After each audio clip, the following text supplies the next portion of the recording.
आज कुंभमेळ्याच्या संदर्भामध्ये जिल्हाधिकारी कार्यालयामध्ये सुद्धा विस्तृत बैठक त्या ठिकाणी झाली आणि आज मुद्दाम महापालिकेमध्ये तर म्हणजे नाशिक शहरामध्ये हा कुंभमेळा होतोय, त्र्यंबकेश्वरला होतोय, पण नाशिक शहर हे केंद्रबिंदू येतं आहे आणि म्हणून इथे जी कामं आहेत त्याची सुरुवात करायची आहे।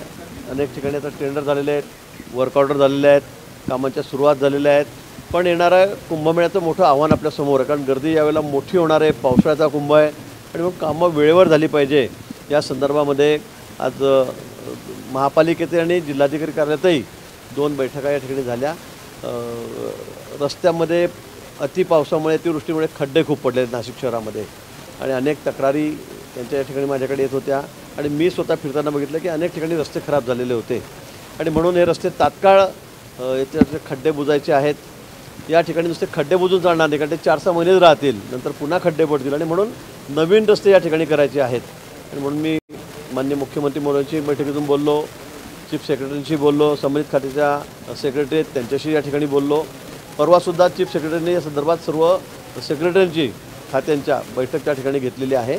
थोडा निधी आपल्याला जास्त लागेल, पण मी म्हटलं की डांबरी रस्ते करण्याच्या ऐवजी व्हाईट टॉपिंग म्हणजे सिमेंटचे रस्ते आपण जर केले तर मग 25-30-40 वर्षे चांगल्या क्वालिटीचे रस्ते केले तर मग त्याला कुठेही खड्डे पडत नाही किंवा ते खराब होत नाही। अन्यथा आता पुन्हा खर्च करायचा आणि पुन्हा मग 2-3 वर्षांनी पुन्हा त्या ठिकाणी खड्डे पडायचे, त्या ठिकाणी मग निधीसाठी धावपळ करायची। मला वाटतं त्यापेक्षा मला असं वाटलं की या ठिकाणी सगळे व्हाईट टॉपिंगचे रस्ते झाले पाहिजे। खरं म्हणजे जर या रस्त्याला 10 कोटी खर्च लागत असतील तर त्या ठिकाणी ते 15 कोटी लागतात, म्हणजे 1.5 पट खर्च त्या ठिकाणी जास्त येतो। पण मला वाटतं की 25-30 फूटचे पुढचे माणूस या ठिकाणी निश्चिंत होऊन जातो, मग त्या ठिकाणी खड्डे पडणार नाही, मेंटेनन्सचा प्रश्न येणार नाही। अन्यथा 3 वर्षामध्ये पुन्हा नवीन रस्ते करा, पुन्हा त्या ठिकाणी खड्डे बुजवा, लोकांना त्रास सहन करावा लागतो। म्हणून आज आम्ही तो निर्णय या ठिकाणी घेतलेला आहे। उद्या परवा माननीय मुख्यमंत्री महोदयाकडे जाऊन थोडा अतिरिक्त निधी म्हणजे या ठिकाणी 2000 कोटी आहे त्या ठिकाणी आपल्याला 3000 कोटी निश्चित लागतील, पण तो आपल्याला मंजूर करून घ्यावा लागेल कारण कुंभ आपल्यासाठी हा अतिशय महत्त्वाचा आहे। जगभरातून देशभरातून लोक या ठिकाणी येतात आणि त्यामुळे नाशिक शहर हे कुंभमेळ्याचं शहर आहे, मोठं त्याचं नावलौकिक आहे आणि तो त्याला साजेसच त्या ठिकाणी रस्ते असले पाहिजे या संदर्भामध्ये आमची चर्चा झाली आणि त्यावर निर्णय झालेत। उद्या परवापासून जे रस्ते खराब आहेत तिथे जे खड्डे आहेत ते खड्डे बुजण्याच्या कामाला सुरुवात होणार आहे। पावसाने थोडी जरा सवड दिली तर अजून नाही तर 2-4 दिवस ते काम पुढे जाईल, पण रस्ते आम्ही तात्काळ या ठिकाणी चांगले करणार आहोत। त्याचबरोबर अतिक्रमण एन्क्रोचमेंट शहरामध्ये खूप आहे, रस्ते आहेत समजा ते 20 मीटरचे रस्ते असतील तर काही ठिकाणी 5-5, 7-7 मीटरचे अतिक्रमण त्या ठिकाणी आहेत। तात्काळ सगळे अतिक्रमण काढायला मी या ठिकाणी सूचना दिलेल्या आहेत आणि त्यासाठी आधीच अतिरिक्त कामगाराची टीम आमच्याकडे आहे, आता मशिनरी आम्ही घेतलेल्या आहेत आणि म्हणून आता बऱ्याच प्रमाणामध्ये अतिक्रमण आम्ही काढायला सुरुवात केलेली आहे, काही निघालेली आहेत, पण उद्या परवापासून ॲक्शन मोडवर सगळे अतिक्रमण शहरातली या ठिकाणी काढले जातील आणि त्यामुळे मला वाटतं ट्रॅफिकचा जो प्रश्न आहे, ट्रान्सपोर्टेशनचा जो प्रश्न आहे तोही मार्गी लागेल। काही ठिकाणी अतिक्रमण असल्यामुळे वाहतुकीला अडथळा होतो आहे, काही ठिकाणी अवैध टॅक्स्या उभ्या राहतात, रिक्षा कुठे उभ्या राहत आहेत, काही ठिकाणी गाड्यांमध्ये गॅस भरण्याचं काम सुरू असतं आणि त्यामुळे रहदारीला खूप अडथळा होतो आहे, त्रास होतो आहे आणि म्हणून त्या संदर्भात पोलीस अधिकाऱ्यांना, महानगरपालिकेच्या अतिक्रमण विभागाच्या लोकांनासुद्धा आम्ही सूचना दिल्या आहेत, RTOला सुद्धा सूचना दिलेल्या आहेत। मला वाटतं आता या 2-4 दिवसामध्ये आपल्याला बराच फरक नाशिक शहरामध्ये या ठिकाणी या दृष्टीने दिसेल।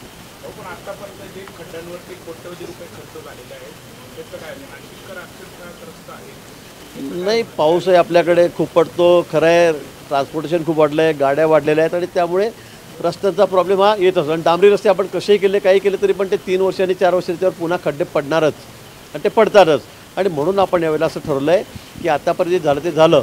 आपण मुंबईमध्ये बघितलं असेल, आता मुंबईमध्ये बहुतांशी रस्ते आपण सिमेंट काँक्रीटचे व्हाईट टॉपिंग केलेले आहेत। पूर्वी तिथे रस्त्याची परिस्थिती आणि आता येणाऱ्या या पुढच्या काळामध्ये ती परिस्थिती ह्या अतिशय बदललेली मुंबईतली आहे, आपण तेही बघितलेलं आहे आणि म्हणून त्याच धर्तीवर नाशिकमध्ये सुद्धा आता आपल्याला कायमस्वरूपी जर याच्यावर सोल्युशन पाहिजे असेल, वारंवार होणारा खर्च टाळायचा असेल तर आपल्याला व्हाईट टॉपिंग म्हणजे सिमेंटचे रस्तेच करावे लागतील आणि त्या दृष्टीने माननीय मुख्यमंत्री महोदयाची आम्ही परवानगी घेतलेली आहे.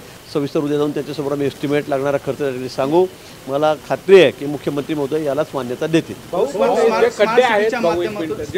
माध्यमातून जे कामं झाले होते, स्मार्ट सिटीच्या माध्यमातून जे कामं झाले होते ते देखील रस्ते आता खड्डेमय झाले. स्थानिक जे आता कंत्राटदार ते कुठेतरी त्या ठिकाणी आंदोलनाचे बघित राहते. त्यांनी तुमची भेट देखील घेतली होती. मला समजलं खड्डे पडले कॉन्ट्रॅक्टर माझ्या आंदोलन करणार म्हणजे काय. मोठमोठ्या कंपन्यांना आपण काम दिलं जातं किंवा स्मार्ट सिटीच्या माध्यमातून काम त्या ठिकाणी होत आहे, तरी देखील शहरातले जे रस्ते आहेत, मग तेच ना, कामं जे पूर्ण झालेले आहेत मात्र कुठेतरी रस्ते परत एकदा आता खड्डेमय झाले. तर मी तेच सांगतो, आपण जर साधे डांबरी रस्ते केले आहेत तर 3 वर्ष त्याचं आयुष्य असतं. पाऊस खूप होतो आणि त्यामुळे रहदारी खूप आहे आणि त्यामुळे ते रस्ते खराब होतात. ते डागडुजी करावी लागते. आता आपण सिमेंटचा आपला डांबरी रस्ता केला आणि आपण 10-15 वर्षाला मेंटेन निघायला नको, तर असं सहजासहजी होत नाही. आणि म्हणून त्यासाठी एकच इलाज आहे की त्या ठिकाणी व्हाईट टॉपिंग रस्ते, सिमेंटचे रस्ते केले तर तुम्हाला मी अगदी खात्रीने सांगेन, चांगलं काम झालं, उत्कृष्ट काम झालं, दर्जेदार काम झालं, करून घेतलं आपण, तर पुढे 25-30 वर्ष 20 वर्ष त्या ठिकाणी रस्त्याकडे पाहण्याचं काम पडणार नाही. मला वाटतं की आतापर्यंत जे झालं ते झालं असेल, पण यापुढे असं होणार नाही याच्या संदर्भामध्ये आम्ही काळजी घेऊ आणि बहुतांशी रस्ते सगळे आपले नाशिक राज्यात आपण सिमेंटचे करू. बघितलं तर मागच्या सिंहस्थासाठी 59 रस्त्यांची प्राधान्याची यादी आहे. त्यात सगळे इम्पॉर्टंट रस्ते घेतले, परंतु निधी अभावी फक्त 21 रस्ते पहिल्या टप्प्यामध्ये घेतले. मला वाटतं पहिला टप्पा झाला, दुसरा टप्पा येईल, तिसरा टप्पा येईल. आपण याची काळजी करू नका. मी सांगितलं निधी कमी पडणार नाही. याच्याशी यासाठी जे पैसे लागतील ते सगळे पैसे देतील. आता 1200 कोटी रुपये आलेले आहेत पहिल्या टप्प्यामध्ये. अजून पुन्हा या ठिकाणी पैसे येतील. या संदर्भात आता प्रशासकीय मान्यता झालेल्या आहेत. टेंडरचं काम सुरू झालेलं आहे. 900 कोटीचे टेंडर निघालेले आहेत. त्या कामाला लगेच आता सुरुवातही होईल. मला वाटतं, मी वारंवार सांगतो आहे की निधीची कमतरता कुठे कुंभमेळ्यासाठी पडणार नाही. तो निधी आम्ही केंद्रातून आणू, राज्यातून आणू. मागच्या काळात देखील आपण बघितलं, लोकप्रतिनिधी रस्त्यावरती उतरतील, शहरातले रस्ते असतील, रहदारी असतील, अतिक्रमण, मला वाटतं आता मी लोकप्रतिनिधी रस्त्यावर त्यानंतरच कुठेतरी अधिकारी, मला वाटतं असं नाही. आता पाहायला मिळतं, मात्र परत परिस्थिती तशीच. आता कुंभमेळा आहे, त्यासाठी तर आम्हाला सगळं चकाचक करावं लागेल. कारण कोट्यावधी लोक या ठिकाणी येणार आहेत. देशभरातून येणार, जगभरातून लोक या ठिकाणी येतील. आणि म्हणून मला असं वाटतं की आता खरं आहे, अतिक्रमणाचाही विळखा होतात, तो आता आपण काढतोय, सरदापण पण आता ॲक्शन मोडवर आपण आलेलो आहोत. या ठिकाणी सगळे अतिक्रमण काढून रस्त्यांचं वाइंडिंगही आपण करतोय, रस्ते मोठे करतो आहोत. सगळ्या टॅक्स्या, गाड्या, रिक्षा यांनासुद्धा आता आपण थोडं शिस्त लावण्याचा प्रयत्न या ठिकाणी करणार आहोत, लावणार आहोत. पोलिसांनी ते मान्य केलं आहे, RTOने ते मान्य केलेलं आहे. त्यामुळे मला वाटतं की सगळी सतत चालणारी प्रक्रिया असते. एखाद्या ठिकाणी अतिक्रमण काढलं की लगेच दुसऱ्या 4 दिवसांनी 8 दिवसांनी तरी कोणी येऊन बसणार नाही. आपणही समाजात वावरतो, आपणही पत्रकार आहात, असं होत नाही की एकदा काढलं की हा इथला त्रास आज आहे, आज काढा, परत 4 दिवसांनी 8 दिवसांनी लोक तिथे जाऊन गाडी लावतात, तिथे जाऊन गाड्या उभ्या करतात. आता हे आपलं समाजाची आपली सामाजिक जबाबदारी काय, आपलं कर्तव्य काय, ही समाजाच्या लोकांची मानसिकता असली पाहिजे. पण दुर्दैवाने ती फार कमी आढळून येते. आणि म्हणून या ठिकाणी मी पुन्हा आपल्याला सांगेल की अतिक्रमण असेल, रस्ते असतील, या बाबतीमध्ये आता खड्डे असतील, या बाबतीमध्ये चांगला निर्णय झालेला आहे. चांगली चर्चा आमची झालेली आहे. 1-2-4-8 दिवसामध्ये आपल्याला सगळं या ठिकाणी चित्र बदललेलं दिसेल. नाही, आता मला त्यांनी हेच सांगितलं, असं कुठे गुजरातची कंपनी या ठिकाणी नाही आहे, असं काहीतरी आपण त्यांनी सांगितलं, आपण ऐकलं. मला दाखवा तुम्ही कोणत्या एजन्स्या आहेत, कोणती गुजरातची कंपनी, मला दाखवा बरं. आता मला वाटतं देशभर कोणालाही कुठे टेंडर भरता येतं. येथे असं बंधन नाही कोणावर की गुजरातची कंपनी येणार नाही. महाराष्ट्रातले अनेक लोक आपले बाहेरून मोठे ठेकेदार कामं करतायत, सगळ्या राज्यांमध्ये करतायत, असं कोणाला थांबवता येत नाही. पण जे ठेकेदाराने तक्रार केलेली आहे, मी त्यांना विचारलं काय तुमची तक्रार आहे, तर त्यांचं म्हणणं आता हा रस्ता आहे, हा एका ठेकेदाराला दिला. आता मला सांगा, 1 किलोमीटर 2 किलोमीटरचा रस्ता आहे, आता त्याचे 10 पीस केले तर कोणत्या ठेकेदाराच्या मागे कोण पडणार आहे. आपल्याला आता घाई आहे, कुंभमेळा समोर आहे, काम वेळेत झालं पाहिजे आणि ते दर्जेदारी झालं पाहिजे, क्वालिटीचं झालं पाहिजे. आता तुम्ही म्हणाल 10 ठेकेदारांना, या लहान ठेकेदारांना देऊन टाका 500-500 मीटरचं काम, 5000 किलोमीटरचं 10 लोकांना देऊन टाका, चालणार आहे का.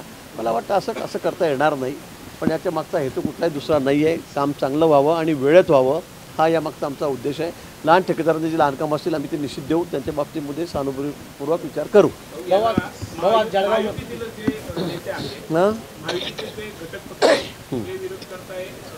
कशाला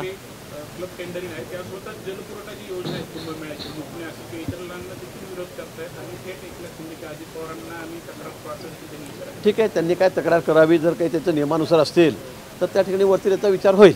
आज जळगावमध्ये आंदोलन झालेलं आहे, बच्चू कडूंनी आंदोलन केलेलं आहे. यावेळी त्यांनी जिल्हाधिकारी कार्यालयाचं गेट तोडून आतमध्ये प्रवेश केलेलं शेतकऱ्यांचं. उमेश पाटील देखील होते ते देखील. ठीक आहे, आता विरोधकांचं कामच ते आहे. आता विचार आता काय बच्चू भाऊ तर नाही, आता काही काम राहिलेलं नाही. माझे मित्र आहेत ते चांगले, पण सगळ्या राज्यभरात त्यांनी आंदोलन करण्याचा पवित्रा घेतलेला आहे. आता कोण उमेश पाटील वगैरे मला तर माहिती, कोण उमेश पाटील आहे ते नाही, कोण आहेत म्हणजे मला माहीत नाही कोण. अच्छा, माझे खासदार. आता त्यांनी काही काम राहिलं पाहिजे. ते खूप 1 लाख मतांनी पडले त्यावेळेला. त्यांना पुन्हा काहीतरी त्याची तयारी चालेल दिसते जिल्हा परिषद पंचायत समितीची. त्यांना शुभेच्छा आहेत आमच्या. त्यांनी ते दोन दिवसांपूर्वी देखील नाशिकमध्ये शरद पवारांनी मोर्चा काढला होता शेतकऱ्यांच्या प्रश्नावरती होता. झालं ते दुपारी झालं ना, दुपारी झालं. आज कुंभ मेले को लेकर एक विस्तृत बैठक जिलाधिकारी कलेक्टर ऑफिस में भी हुई है और महापालिका के ऑफिस में भी हुई है. रास्तों को लेकर, जहाँ पे रास्तों में बहुत खराबी हुई है बारिश के कारण, रास्ते में खड्डे पड़े हैं, रास्ते ख़राब हुए हैं, इसकी शिकायत बहुत दिनों से थी, लोगों की भी थी, आप लोगों की भी थी. तो उसको खड्डे बंद करने का काम तुरंत शुरू कर दिया जाए. लेकिन अभी बारिश बहुत तेज चल रही है, बारिश रुकने का नाम ही नहीं ले रही है. इसलिए मुझे लगता है 2-4 दिन में जब बारिश रुकेगी काम वार्ड लेवल पे हम करेंगे. उसके बाद ये जो रास्ते हैं, रोड्स है, हमेशा ये डांबर से बने थे, ब्लैक सॉइल. तो उसके वजह वाइट टॉपिंग अगर ये रास्ते होते हैं तो 20-25 साल ये ख़राब ही नहीं होंगे. डांबर के रास्ते हम बनाते हैं 3 साल बाद वही ख़राब हो जाते हैं, वापस खड्डे हो जाते हैं, वापस उसको एक तो रिपेयर करना पड़ता है या नया करना पड़ता है, बार बार ये खर्चा होता है. तो ये न करते वहाँ पे वाइट टॉपिंग सीमेंट के रास्ते कैसे होंगे. इसलिए हमारी कोशिश है और मैंने आज कहा है, माननीय मुख्यमंत्री जी की भी मैंने अनुमति ली है कि भाई ये रास्ते हम लोग वाइट टॉपिंग के सीमेंट के बनाए तो 25 साल इधर देखने का काम ही नहीं पड़ेगा. जैसे मुंबई में हम रोड बना रहे हैं, यहाँ अतिक्रमण का विषय है, वार्ड लेवल पे हमने वो भी लिया है.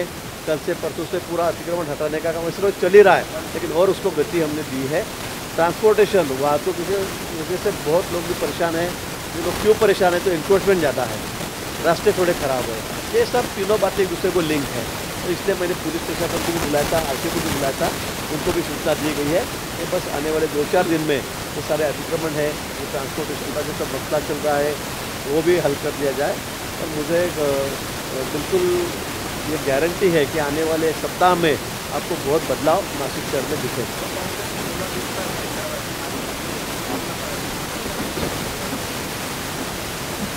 ओला दुष्काळाच्या बाबतीमध्ये मागणी या ठिकाणी काही लोक करत आहेत. आणि ज्या ठिकाणी खरं आहे यावेळेला खूप पाऊस पडलेला आहे, नांदेडसारखा असेल, लातूरसारखा भाग असेल, आता पुन्हा बीड बघा, सोलापूर बघा, जळगावचा काही भाग आमचा आहे. ज्या ज्या ठिकाणी अतिवृष्टी खूप झाली आणि पिकं अगदी नाहीसे झालेले आहेत, काही ठिकाणी खूप नद्या नाल्यांना पुराला, काही शेत्या अगदी खरडून वाहून गेलेल्या आहेत, त्या लोकांना निर्माणाची सगळी मदत जी असेल नसेल ती शासनातर्फे या ठिकाणी केली जाईल. तात्काळ पंचनाम्याचे आदेश आम्ही त्यांना दिलेले आहेत, पंचनामे करणे सुरू आहेत. ते पंचनामे आता मुंबईत आलेले आहेत. अजूनही पाऊस सुरू आहे, ढगफुटी काही ठिकाणी सुरू आहे. मला वाटतं या बाबतीमध्ये शेतकऱ्यांच्या पाठीशी सरकार खंबीरपणे उभं आहे. कुठेही शेतकऱ्यांना मी वाऱ्यावर सोडणार नाहीत. घरांमध्ये पाणी गेलेलं आहे, जनावरं दगावलेली आहेत. कालच मी पाचोऱ्यामध्ये होतो, जो 17-18चे जनावरं म्हणजे बैल, गाई, म्हशी, जवळपास 500-550चा आकडा मला सांगण्यात आला. जवळपास 1000च्या जवळपास बकऱ्या असतील, कोंबड्या असतील, असे म्हणून 17-1800 जनावरं ही या ठिकाणी वाहून गेलेली आहेत. त्यांनाही आम्ही मदत देणार आहोत. बाकी भागातही काही मनुष्य हानी झालेली आहे, काही 2-4-5 ठिकाणी लोक वाहून गेले आहेत. मागच्या वेळेला नांदेडला सुद्धा मोठा आकडा त्या ठिकाणी 10-12 लोकांचा झालेला होता.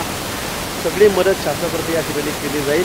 आवश्यकता ज्या ठिकाणी असेल ते असं वाटेल की खरंच काही ठिकाणी काय झालं आहे, पाऊस काही भागातच पडलेला आहे, ढगफुटी झाली ती 2-4 किलोमीटरमध्येच झालेली आहे, बाकी ठिकाणी पाऊसच नाही आहे.